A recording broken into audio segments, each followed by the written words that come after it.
At tonight's Republican debate in Nevada, all roads led back to the GOP's favorite talking points. For instance, a question about the foreclosure crisis led poll leader Herman Cain to denounce the Dodd-Frank bill. We need to get government out of the way. It starts with making sure that we can boost this economy, and then reform Dodd-Frank and reform a lot of these other regulations that have gotten in the way, and let the market do it just like Mitt has talked about. The market fixes everything, doesn't it? The same question about foreclosures led Mitt Romney to blast President Obama for not understanding the private sector.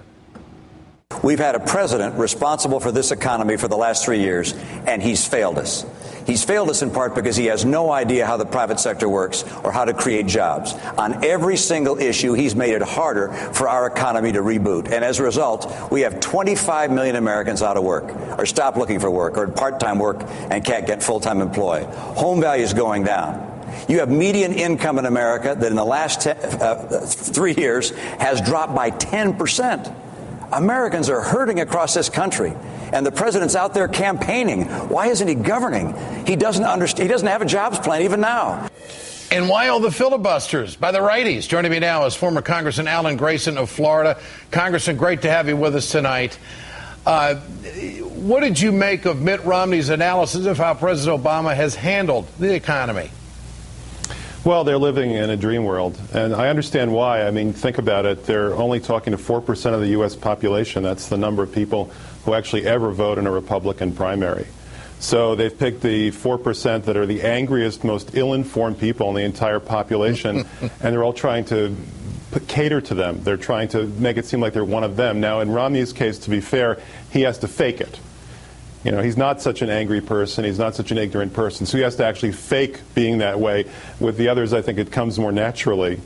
But they're being angry and they're being ignorant in ample regards here, because let's think about it. I mean, the war in Iraq cost us $4 trillion so far. The president is close to finishing it off. They started that war without having any idea to pay for it, and it cost us 8% of our national net worth starting in 2003. Then in 2006, the housing market started to collapse, and I don't think that the free market was what was keeping it up. The free market was what was brought it down, and people have been basically slapped in the face by the invisible hand in the housing market since 2006. Then in 2007 and 2008, Wall Street collapsed, and their answer is to deregulate. You know, if we'd had proper regulations, then maybe Wall Street wouldn't have collapsed in the first place. If Dodd-Frank were in place, then we wouldn't have seen a 20% drop in the national net worth in the last 18 months of the Bush administration in 2007 and 2008. Now, that brings us to where we are right now, and it is true that we've had a deficit, but a deficit is simply arithmetic. It's the amount that you take in minus the amount that goes out. The amount that we've taken in has been crushed because many people are broke. The amount that we have to go out, it hasn't increased because of new government programs. It's not like Barack Obama wants everyone to have a pony. It's simply because the cost of Medicare, Medicaid, and all of our social programs increase when people become more dependent on them because of poverty. The number of food stamp recipients has inflated because more people are hungry. Yeah. More people can't survive and support themselves. Alan, so the difference is the deficit. I want to get your reaction to some other sound bites from the debate. Here's Herman Cain talking about the Occupy Wall Street protests. Herman Cain, I got to ask you, you said, quote, 2 weeks ago, you said, don't blame Wall Street, don't blame the big banks. If you don't have a job and you're not rich, blame yourself. That was 2 weeks ago. The movement has grown. Do you still say that? Yes, I do still say that. And here's why. It's the red meat crowd in action. But what's your response to their dismissal of the protests that are taking place? Well, bear in mind, this is somebody who made an entire career out of figuring out how to pay people only $8 an hour for delivering a $15 pizza. I mean, what is his plan for America? Some new topping? This is somebody who has been out of touch with mainstream America his entire life. He doesn't have any idea what it's like. What do you make of his lead in the polls, Congressman?